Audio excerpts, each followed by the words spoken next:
Of the High Council for National Reconciliation, Dr. Abdullah joins us now from here in Istanbul. Welcome to the programme. Your reaction to this week's report that Australian special forces committed alleged war crimes in Afghanistan?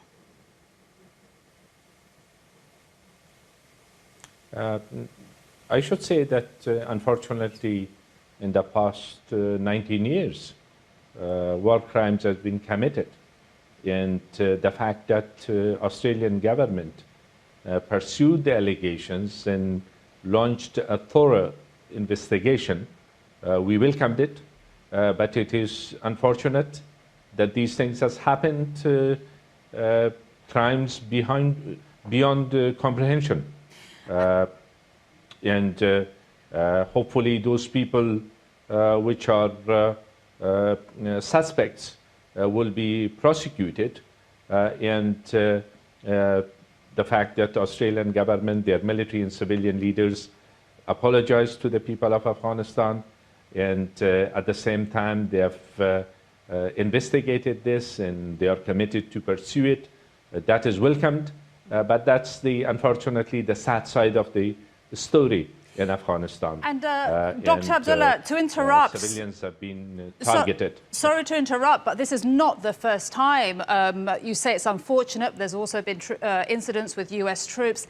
And Human Rights Watch also talked about the UK, similar allegations about British special forces being implicated in unlawful killings in Afghanistan. And an investigation ended this year without anybody being brought to justice. So how can we be sure that there won't be another repeat of what Australia has allegedly done in Afghanistan? Well, that's, I think, what we call the attention of all those troops from partner countries which are engaged in Afghanistan. That is important for our people. That's critical for our people. And if it is left unchecked, unfortunately, there is no guarantee that it will not happen again. But if it is pursued and followed up thoroughly, then there will be a hope that it will be prevented from happening or taking place again. Now, you're here in Turkey. Welcome. You've met with President Erdogan. What was the outcome of your meeting? I had very good meeting this afternoon with President Erdogan, and yesterday with Foreign Minister Çavuşoğlu, with the Defense Minister, with the Speaker of the Parliament, with the President of the Diyanet Department, and other colleagues. Turkey has been helping Afghanistan in many ways in the past 20 years.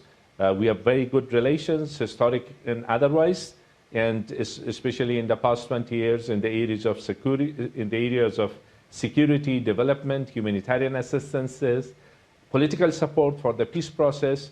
What we discussed, and it was the focus of our discussions today, it was the chances for peace in Afghanistan and the support that Turkey can provide,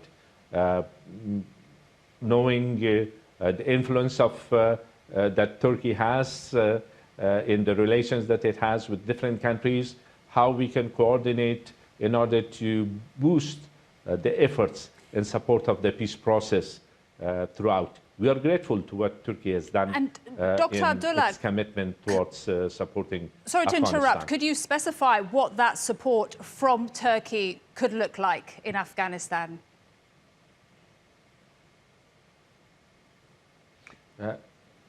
What I asked was for continued coordination and engagement. You may be aware that Turkey had launched initiatives like Heart of Asia Istanbul process, at the same time facilitated trilateral meetings between Afghanistan and its neighbors, and also it has offered to host one round of talks. And what I asked was to boost those efforts and to be in closer contact. So how we can coordinate better and then as a result have more impact in support of the peace process. One of the issues has been the high level of violence, which was there in your report as well, which is unacceptable while the talks continue in Doha. The whole world has asked both sides, where the Islamic Republic of Afghanistan, of course, is committed to that, but so far Taliban have refrained from answering those calls positively. We were of a common view here in Turkey as well, that this should change. And you say that violence is unacceptable. Clearly, it really is.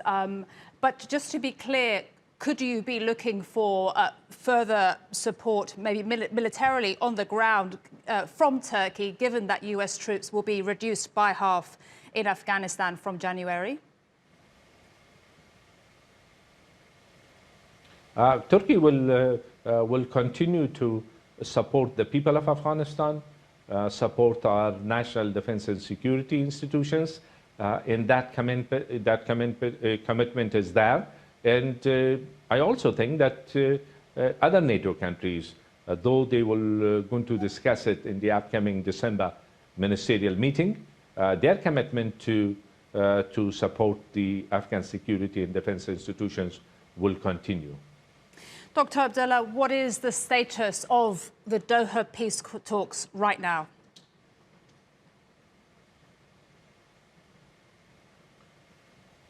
The two sides are still committed to continue the talks. Sometimes there are delays, sometimes there are some hiccups in between. But I think at this stage, both sides are committed to continue the engagements and go beyond the code of conduct and enter into substantial discussions on the main agenda. And that commitment is there. The people of Afghanistan expected both sides to deliver in a more speedy manner, knowing the urgency of the situation. But at the same time, the reality is what it is. And hopefully, there is no miscalculation in part of the Taliban by any chance that there is a military solution. There is no military solution there. The fact that both sides are talking, it's an opportunity for Afghanistan, for our people, and both sides have responsibility to seize the opportunity. The delegation negotiating team from the Islamic Republic of Afghanistan is fully committed, and that's what is expected from the other side as well. And Dr. Abdullah, how do you explain the constant violence that happens in your country, that we report on as journalists almost every single week without fail? And even last month was the bloodiest month in over a year for civilians. So my question is that one, and also, do the Taliban really see these Doha talks as a serious negotiation? There is no explanation for the increased level of violence in Afghanistan. And that's hard to explain to the people of Afghanistan as well. Recently, I traveled to some provinces, and that was the question from the people, representatives of the people. And everybody's resolve and determination will be tested. And the people of Afghanistan and the whole world is watching, and they will judge us.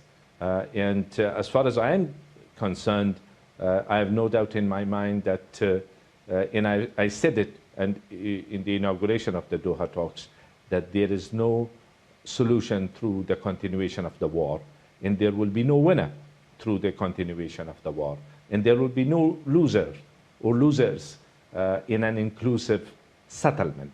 And that's what we need to adhere to. As far as we are concerned, we will continue our efforts.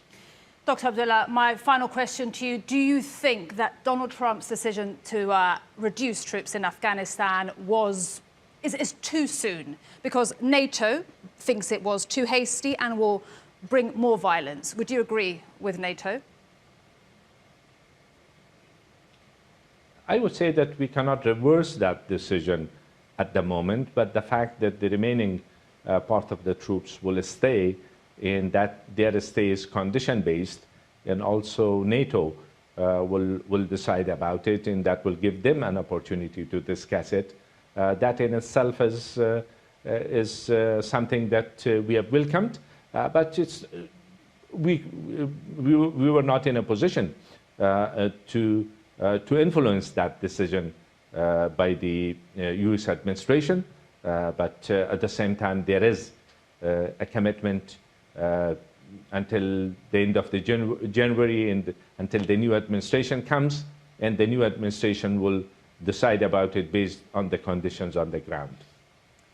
Dr. Abdullah, thank you so much for speaking to us on the News Hour from Istanbul. That was the head of the High Council for National Reconciliation, Dr. Abdullah.